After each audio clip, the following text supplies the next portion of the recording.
boys and girls. I'm Miss Brown, for those of you that don't know me, and this is Miss G, and we're going to go over a fun little activity with you today, and Miss G is about to explain it. Okay, so your first reading standard for 5th and 6th grade is text evidence, and today we are going to be reading a short passage, and we are going to be talking about claims and evidence. And so we have pieces of evidence and some claims, and we are going to fill in these missing areas that we have after we read the story. We think that y'all will really enjoy the story because it's about Stephen Curry and him challenging himself. All right, so if you follow along on your screen, you'll be able to see the text. So I'm going to start reading it, and then we will finish the activity back here and explain what claims and evidences are. All right, so follow along with me on the left side of your screen. Stephen Curry is one of the most famous basketball players in the world, but when he was growing up, his parents knew that they needed to be very strict with him. Stephen's dad, Dale Curry, played in the National Basketball Association for 16 years. Dale and his wife, Sonia, did not want Stephen to think he was entitled to anything just because his dad played in the NBA. They saw other NBA players who were spoiled their kids. They wanted to make sure Stephen knew he had to work hard to achieve success. Stephen learned a lot from his parents and is now one of the best basketball players in the world. Stephen was born on March 14, 1988. He has a younger brother, Seth, and a younger sister, Sadell. He spent most of his life living in Charlotte, North Carolina because his dad played for 10 years for the Charlotte Hornets. Stephen loved having a father who played in the NBA. Stephen attended lots of NBA games and hang out with other players. But Stephen's parents taught kids that faith, family, and school were much more important than sports. Stephen's mom started a school when he was young, and when he went there during grade school. The school taught kids how to overcome challenges and work together. Even though Stephen's famous dad was earning millions of dollars playing basketball, his parents wanted Stephen to realize the importance of education and hard work. Stephen's mom once made him miss a basketball game in middle school because he did not clean the dishes. If his grades ever dropped, or if he forgot to do his chores at home, his mom would not let him play. Then he felt bad. Though he felt bad at the time, he is now thankful for the lessons that his mom taught him. Stephen was also an excellent basketball player when he was young, but basketball was always his favorite sport. He always felt extremely comfortable on the basketball court. He loved spending hours shooting basketball. Dale was one of the best shooters in NBA history. Therefore, Stephen probably inherited some ability to shoot well. But Dale noticed that Stephen shot very awkwardly when he was in middle school, even though Stephen could make more baskets. Dale thought that his son's shot was easy to block, so they spent the entire summer teaching Stephen how to shoot with the ball with a better technique. Dale conducted these lessons at his childhood home in Grotos, Virginia. Dale grew up shooting at a basket that his dad nailed to a wooden telephone pole. Dale spent long hours shooting at this unforgiving basket. Its rims were so sturdy that you had to shoot it directly in the middle of the rim to make a shot. If your shot hit the rim on this goal, there was no chance of it bouncing in. And since Dale's childhood home was surrounded by a forest, he had to run into the trees to retrieve any shots that he missed.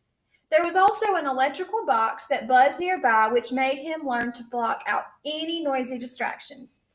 Dale said spending so many hours shooting at such a challenging goal made him a good shooter. He knew Stephen needed the same thing. Stephen was used to practicing on nice NBA courts with his dad, so it was frustrating for him to relearn his shot on a rigid goal nailed to a telephone pole in a big patch of dirt next to his grandparents' house. Stephen had to run into the woods every time he missed a shot, just like his dad did when he was a kid. He cried several times during this because it was so challenging, but with his dad's help and support, he became a better shooter because the baskets during a game were much easier to shoot on. Stephen started high school at Charlotte Christian School in 2002. His coaches knew that he was going to be a special player during his first season. They admired how hard he worked, and he attended workouts at 6 o'clock a.m. He asked to take home videos of their opponents to study how to beat them. Even though he was an excellent shooter, he asked his coaches to help him improve in other areas of basketball every year. He started playing every game during his second season. Before his third season, the coaches told him he needed to shoot more, but he was worried that his teammates would think he was being selfish, and eventually his coaches persuaded him to shoot more by saying that they would win more games if he did. He led Charlotte Christian to the playoffs in his final 3 years. He was one of the best high school players in North Carolina when he graduated in 2006. He scored more points than any other player has at Charlotte Christian. Despite all of this success, few colleges wanted him to play for them. He was very skinny and does not look strong, so most college coaches thought he would not be strong enough to play well in college. But Bob, who coached at Tony Davidson College in North Carolina, realized that he would be an excellent player even though he was small. He rewarded Coach M for believing in him. He played in every game during 3 years at Davidson. During his second year, he led Davidson to 3 victories in the NCAA tournament, something Davidson had never done before. He impressed everyone by averaging nearly 30 points per game and making lots of three-point shots against much bigger players. During his final year, he scored over 40 points in a game 3 times. He was voted as the best player in his conference for second year in a row, and after the 2009 season, he decided he was ready to enter the NBA and prove he could excel against the world's best players. All right, so let's go ahead and discuss really quickly what claims and evidences are. So evidence is something that you cite directly from the text to support a question that you're given, right? We have to prove our answer or prove our comment when we write, when we talk, whatever, okay? So this is something that is directly from the text. And then these right here, claims, are just statements that you make in your own words of answering the question. So these are answers, or these are statements or sentences giving you a statement about something that happened in the story, or you might be answering the question, okay? So let's keep that in mind as we're doing this activity, okay? The first one, we have some evidence, and we are going to make a statement or make a claim about that evidence. So this evidence here says Stefan's mom once made him miss a game in middle school because he did not clean the dishes. So let's make a statement or make a claim about that evidence. What do y'all think about this right here? His mom made him miss a game because he did not do the dishes. So think about that for a second.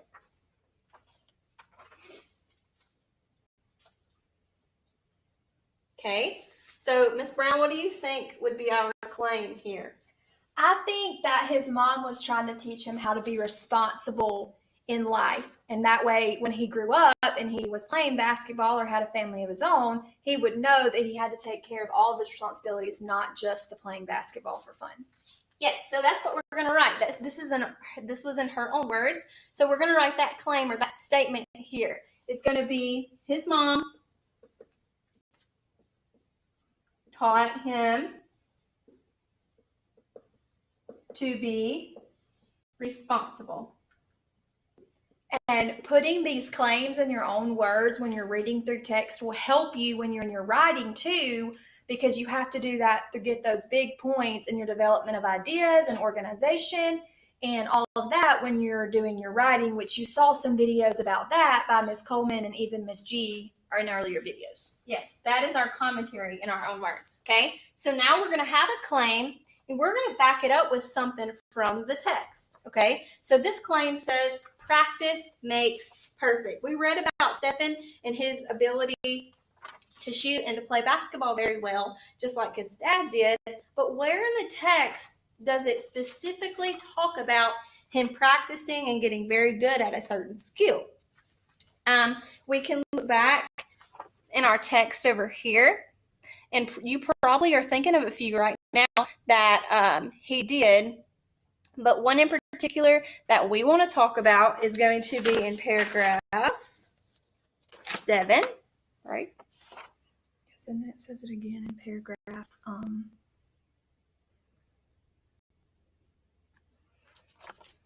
Spending so many hours. Yeah, 7. Yeah. In paragraph 7, See that it says, his dad said spending so many hours shooting at such a challenging goal made him a good shooter. Okay, so does that support this claim of practice making perfect? Yeah, it does. Okay, so we're going to write that here.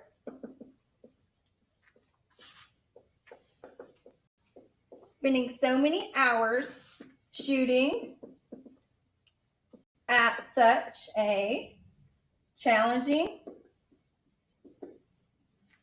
goal made him a good shooter. Okay, that came word for word from the text. So I'm going to put it in quotation marks up here. Okay, you want to do those? Sure. Okay, so our evidence in this one says, but Stephen worried that his teammates would think that he was being selfish. So our evidence is when he was talking about that he felt like he was going to be selfish. So I want you to look back and see or think if you can think of a claim that could go with this. And then I'm going to let Miss G try.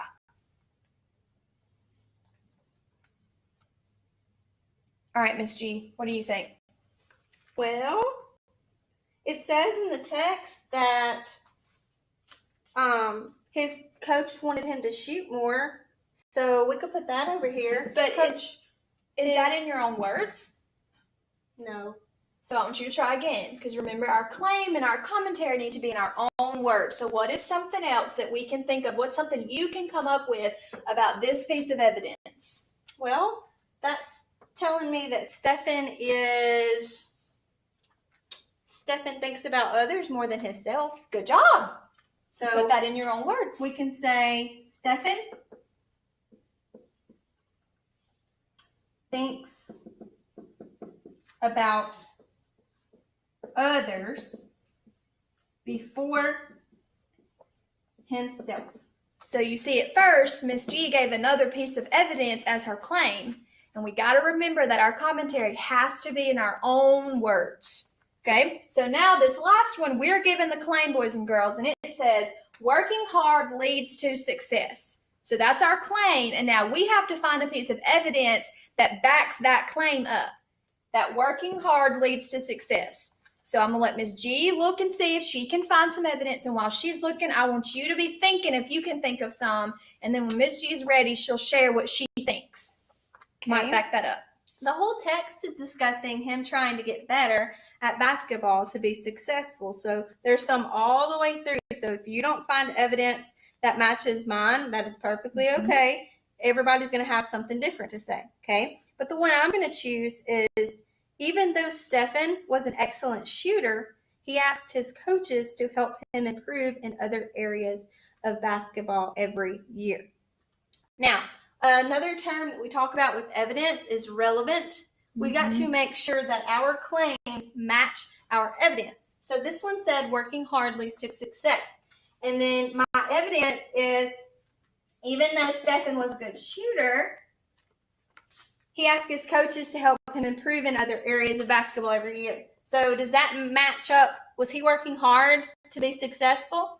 Yes, that is relevant evidence for our claims. All of these are relevant text evidence for our claims over here.